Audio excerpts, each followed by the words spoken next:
अहेरी शहरात जुन्या कंत्राटदारांची मुदत 30 एप्रिल रोजी संपल्याने तसेच नगरपंचायत सत्ताधारी पक्षाने समोरील नियोजन योग्य प्रकारे न केल्याने कचरा संकलन पूर्णपणे बंद पडून अहेरी शहरात सर्वत्र कचऱ्याचे ढीग जमा झाले। नाल्या तुडुंब भरल्याने सर्वत्र घाणीचे साम्राज्य निर्माण होऊन मोठ्या प्रमाणावर दुर्गंधी येत होते।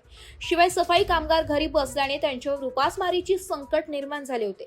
अहेरीतील अनेक नागरिकांचे तसेच सफाई कामगारांचे ह्याबाबत आलेल्या तक्रारींचे त्वरित दखल घेत नगरसेवक अमोल गुड्डेल्लीवार यांनी अहेरी नगरपंचायतचे मुख्याधिकारी अभिजित सोनावणे यांची नुकतीच भेट घेत एक निवेदन दिले। तसेच येत्या 4 दिवसात ही गंभीर समस्या सोडवा अन्यथा सफाई कामगारांना सोबत घेत आंदोलनाचा इशारा द्या याची नगरपंचायत प्रशासनाने त्वरित दखल घेत मुख्याधिकारी अभिजित सोनावणे यांना काल याबाबत एक बैठक घेऊन समाधानकारक तोडगा काढला असून हा तोडगा अहेरी नगरपंचायतच्या पदाधिकारी नगरसेवक कंत्राटदार तसेच सफाई कामगारांनी मान्य केल्याने हा तिढा अखेर सुटलाय आणि तब्बल 10 दिवसांनी अहेरी शहरात आजपासून कचरा संकलन तसेच नाल्यांचे उपसा नियमित चालू झाल्याने अहेरीच्या जनतेला पावसाळ्याच्या तोंडावर मोठा दिलासा मिळालाय। त्यांनी नगरसेवक अमोल गुड्डेल्लीवार यांचे आभार मानले।